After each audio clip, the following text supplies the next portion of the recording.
सो hello दोस्तों, welcome to our channel coding hunger.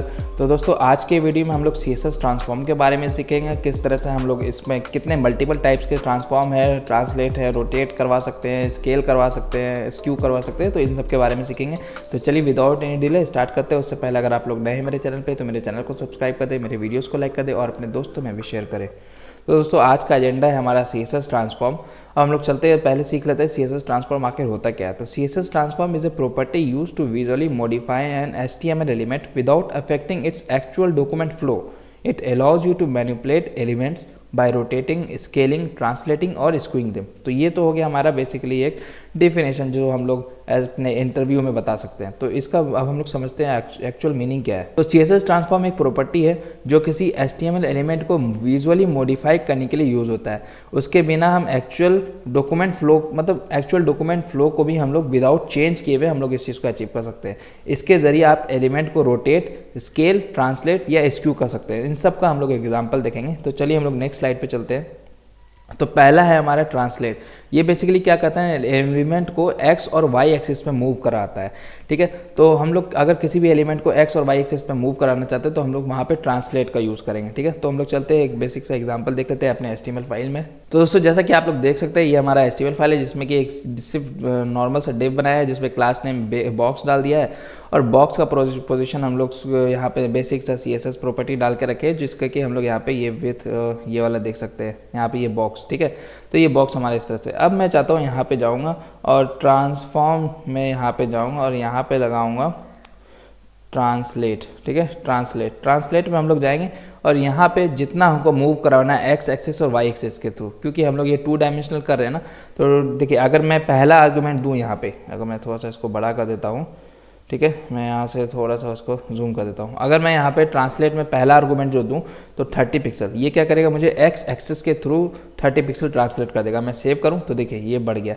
थोड़ा सा और बढ़ा देता है, जैसे 100 अगर पिक्सल दें तो देखिए पूरा आगे बढ़ जाएगा। 1 2 3 सेव करें तो देखिए ये ट्रांसलेट कर रहा है एक्स एक्सिस के थ्रू। अब हमारा जो दूसरा आर्गूमेंट हम लोग यहाँ पास करें, अगर मैं 100 पिक्सल दूंगा तो ये क्या करेगा, हमारा वाई एक्सिस के थ्रू ट्रांसलेट करवा देगा। तो मैं सेव करता हूँ 1 2 3, ये देखिए ये वाई एक्सिस के थ्रू हमारा ट्रांसलेट करा दिया। तो हम लोग क्या कर सकते हैं ना, इसके थ्रू हम लोग ट्रांसलेट करवा सकते हैं अपने एलिमेंट को एक्स एक्सिस और वाई एक्सिस के थ्रू। ठीक है, तो इस चीज़ का आप लोगों ने एग्जांपल देख लिया। अब हम लोग चलते हैं दूसरा, जिसमें कि हम लोग स्केल के बारे में सीखेंगे। तो स्केल के बारे में बेसिकली हम लोग जानते हैं कि एलिमेंट का साइज बढ़ाता है या घटाता है। ठीक है, अगर हम लोग स्केल लिख रहे हैं, scale transform equal to scale 2 लिख रहे हैं, तो वो क्या करेगा कि वो 2 गुना इनिशियल साइज कर देगा। ठीक है, अगर इनिशियल साइज उसका 100 पिक्सल है तो वो क्या कर देगा, उसका साइज 200 पिक्सल कर देगा। चलिए हम लोग देख लेते हैं इसका एग्जाम्पल।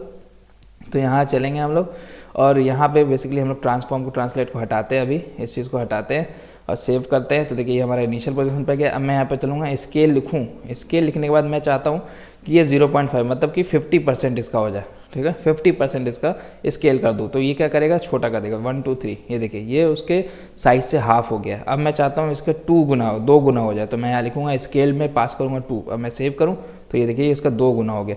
अब मैं चाहूँगा इसका 1.5 गुना हो जाए, मैं सेव करूँ तो इनिशियल पोजीशन से उसका 1.5 गुना बढ़ गया है, हाइट और विड्थ दोनों। ठीक है, तो इस तरह से हम लोग स्केल का यूज़ करते हैं। अब हम लोग चलते हैं नेक्स्ट पार्ट में, जिसमें कि रोटेट।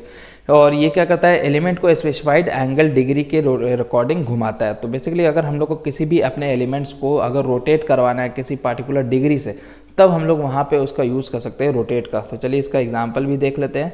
हम लोग यहाँ चलते हैं और इसको स्केल को अभी हटाते हैं। स्केल को हटाने के बाद इसके इनिशियल पोजीशन पे लाते हैं सबसे पहले, क्योंकि हमारा 250 पिक्सल विड्थ है और हाइट इज इक्वल टू 200 है। तो हम लोग यहाँ पे चलेंगे और रोटेट पे जाएंगे। रोटेट में हम लोग यहाँ पे जाएंगे और यहाँ पे लिखेंगे 45 डिग्री। ठीक है, 45 डिग्री मैं सेव करता हूँ। 1 2 3, ये देखिए ये हमारे पूरे एलिमेंट को 45 डिग्री रोटेट कर दिया है। ओके, जिससे और आपको याद रखना होगा कि 45 DEG, डिग्री पूरा नहीं लिखते हैं और जो डिग्री लिखते हैं DEG वो सटा हुआ रहता है हमारे एंगल से। ठीक है, तो रोटेट 45 डिग्री। अब हम लोग यहाँ चलेंगे, इसमें अगर 90 या 120 डिग्री दें, 120 डिग्री मैं सेव करूँ तो ये देखिए अब ये 120 डिग्री से हमारा रोटेट करा दिया। तो इस तरह से दोस्तों हम लोग रोटेट करवाते हैं। अब आता है हमारा स्क्यू बेसिकली हम लोग क्या करते हैं, इसमें एलिमेंट को एक्स और वाई एक्सिस पे टिल्ट कर देता है, बस और कुछ नहीं है। ठीक है, तो चलिए हम लोग पहले आपको दिखाते हैं स्क्यू आखिर करता क्या है। तो हम लोग यहाँ चलेंगे, इसको हटाते हैं,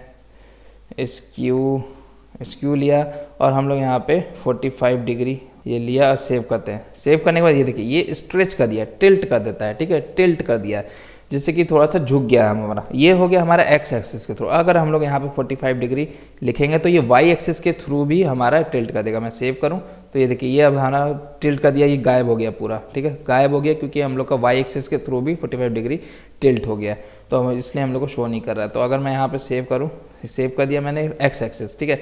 अब यहाँ पे अगर हम लोग स्क्यू एक्स होता है, सेव कर दें तो ये एक्स एक्सिस के थ्रू हमारा स्क्यू करा दिया, टिल्ट करा दिया।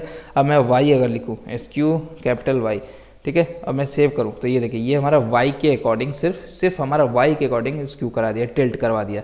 तो दोस्तों इस तरह से हम लोग इस चीज़ को अपने HTML एलिमेंट्स में अचीव करेंगे। तो मेरे ख्याल से आप लोगों ने बहुत कुछ सीख लिया होगा, और अगले वीडियो में हम लोग अच्छा चीज़ सीखेंगे, एनिमेशंस के बारे में सीखेंगे, और भी मल्टीपल प्रॉपर्टी के बारे में हम सीखेंगे। तो चलिए मिलते हैं अपने अगले वीडियो में, तब तक के लिए अपना ख्याल रखें, tata bye bye, good night, शब बखैर।